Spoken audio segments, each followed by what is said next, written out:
ओम नमो भगवते वासुदेवाय नमः।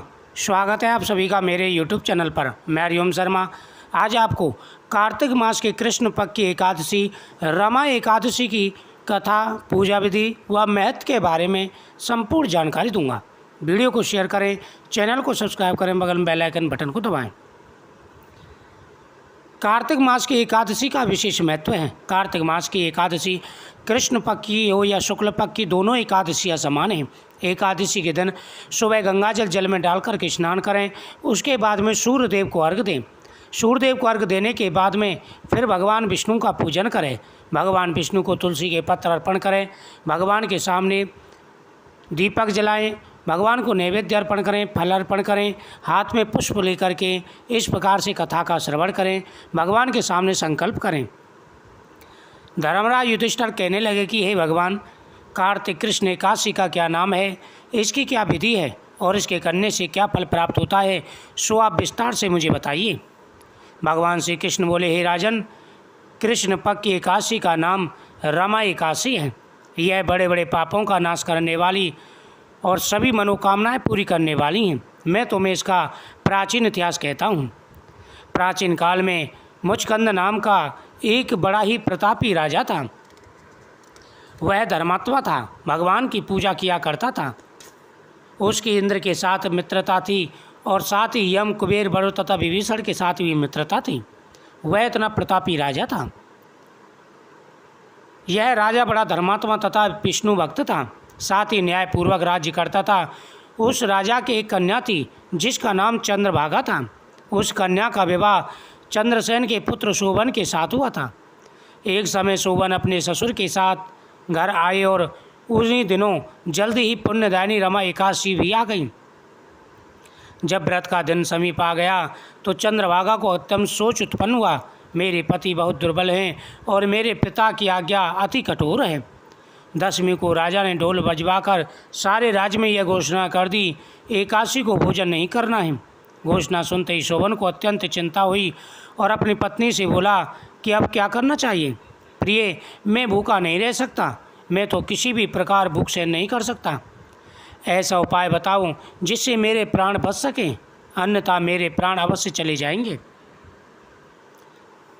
चंद्रभागा कहने लगी कि हे स्वामी, मेरे पिता के राज्य में एकादशी को कोई भी भोजन नहीं करता। हाथी, घोड़ा, ऊंट, बिल्ली, गौ आदि तृण, अन्न, जल आदि ग्रहण नहीं कर सकते। फिर मनुष्य का तो कहना ही क्या। यदि आप भोजन करना चाहते हैं तो किसी दूसरे स्थान पर चले जाइए, क्योंकि यदि आप यहाँ रहोगे तो आपको अवश्य ही एकादशी का व्रत करना पड़ेगा। ऐसा सुनकर शोभन कहने लगा, हे प्रिय, मैं व्रत अवश्य करूँगा, जो भाग्य में होगा वह देखा जाएगा। ऐसा विचार कर उसने व्रत किया और वह भूख व प्यास से अत्यंत पीड़ित होने लगा। जब सूर्य नारायण अस्त हो गए और रात्रि को जागरण का समय आया तो वैष्णवों को अत्यंत हर्ष देने वाला परंतु शोभन को अत्यंत दुखदायी प्रतीत हुआ। प्रातःकाल होते होते शोभन के प्राण निकल गए।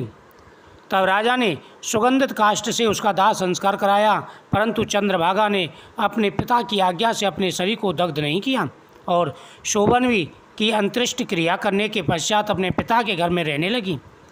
रमा एकादशी के प्रभाव से शोभन मंदराचल पर्वत पर धन्य धान से युक्त तथा शत्रुओं से रहित एक सुंदर देवपुर को प्राप्त हुआ। वह अत्यंत सुंदर रत्न और वैदुर मणि जड़ित स्वर्ण के खम्भों पर निर्मित अनेक प्रकार की स्फटिक मणि से शोभित भवन में सिंहासन पर आरूढ़, श्वेत चट और चबल, मस्तक पर किरीट, कानों में कुंडल, कंठ में हार, बाहू में कपूर विभूषित गंधर्व और अप्सराओं से ऐसे शोभित होता था मानो दूसरा इंद्र हो। इस प्रकार से उसके राज्य में हर प्रकार का सुख और वैभव हुआ।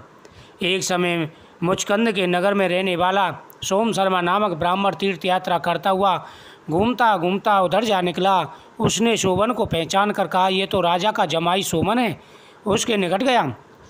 शोभन भी उसको पहचान कर अपने आसन से उठकर उसके पास आया और प्रणाम आदि करके कुशल क्षेम पूछने लगा। ब्राह्मण ने कहा, राजा मुचकंद और आपकी पत्नी चंद्रभागा कुशल से हैं। नगर में भी सब प्रकार कुशल है, परंतु हे राजन, हमको अत्यंत आश्चर्य हो रहा है। अपना वृतांत कहिए। ऐसा सुंदर नगर जो ना कभी देखा ना सुना, आपको किस प्रकार प्राप्त हुआ। तब शोभन बोला कि कार्तिक कृष्ण रमा एकादशी का व्रत करने से मुझे यह नगर प्राप्त हुआ है, परंतु यह अस्तर है। यह सुनकर ब्राह्मण बोला कि हे राजन, स्थिर होने का कोई उपाय बताइए, अगर हो तो कहो, मैं अश्वमेघ ऐसी प्रयत्न करूँगा जिससे आपका यह नगर स्थिर हो जाएगा।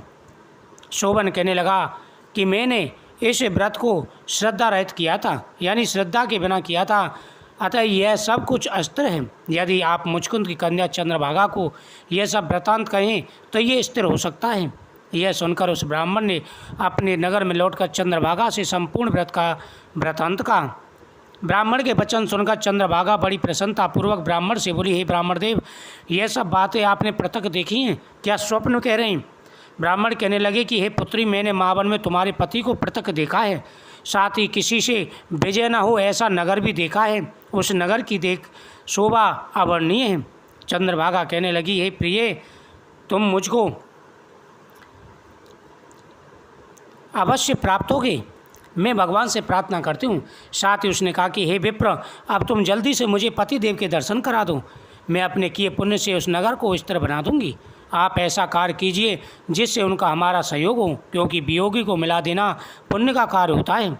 सोम शर्मा यह बात सुनकर चंद्रभागा को साथ लेकर मंदराचल पर्वत के समीप वामदेव ऋषि के आश्रम में गए। वामदेव ऋषि ने उनकी बात सुनकर वेद मंत्रों से उज्ज्वल तिलक द्वारा चंद्रभागा का अभिषेक किया। तब ऋषि मंत्र के प्रभाव और एकादशी के व्रत से चंद्रभागा का शरीर दिव्य हो गया और वह अत्यंत प्रसन्नता के साथ अपने पति के निकट रहने लगी। अपनी प्रिय पत्नी को आते देख शोभन अत्यंत प्रसन्न हुआ और उसको बुलाकर बाईं तरफ बैठाया। चंद्रभागा कहने लगी कि हे प्राणनाथ, आप मेरे पुण्य को सुनिए। मैं अपने पिता के घर में जब 8 वर्ष की थी तब से विधि पूर्वक एकादशी के व्रत को करती हूँ। मैंने कभी भी जान करके कोई पाप नहीं किया। इस पुण्य प्रताप से आपका ये नगर स्थिर हो जाएगा तथा समस्त कार्यों से युक्त होकर प्रलय के अंत तक रहेगा। उसके पश्चात चंद्रभागा दिव्य रूप धारण कर तथा दिव्य आभूषणों व वस्त्रों से सुसज्जित होकर अपने पति के साथ रहने लगी। शोभन भी आनंद से रहने लगा। हे राजन, यह मैंने रमा एकादशी का महत्व कहा है। जो मनुष्य इस व्रत को करते हैं उनके ब्रह्मादि हत्यादि समस्त पाप नष्ट हो जाते हैं। कृष्ण पक्ष और शुक्ल पक्ष दोनों एकादशियाँ समान हैं, इसमें कोई भी भेद नहीं है, दोनों समान फलदायी हैं। जो मनुष्य कार्तिक मास में आने वाली एकादशी का व्रत करते हैं, जो सुहागन महिलाएं इस व्रत को करती हैं, उनके पति की आयु लंबी होती है, धन बढ़ता है, सुख समृद्धि बढ़ती है और सभी प्रकार के किए गए पाप नष्ट हो जाते हैं। जो मनुष्य इस महत्व को पढ़ते हैं, सुनते हैं, उनके समस्त पाप दूर होकर विष्णु लोक की प्राप्ति होती है।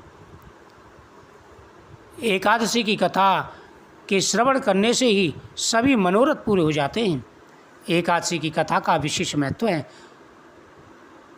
इस कथा के सुनने के बाद भगवान की आरती करें, भगवान को नैवेद्य अर्पण करें, ओम नमो भगवते वासुदेवाय नमः मंत्र का जाप करें, हर प्रकार के मनोरथ पूरे होंगे।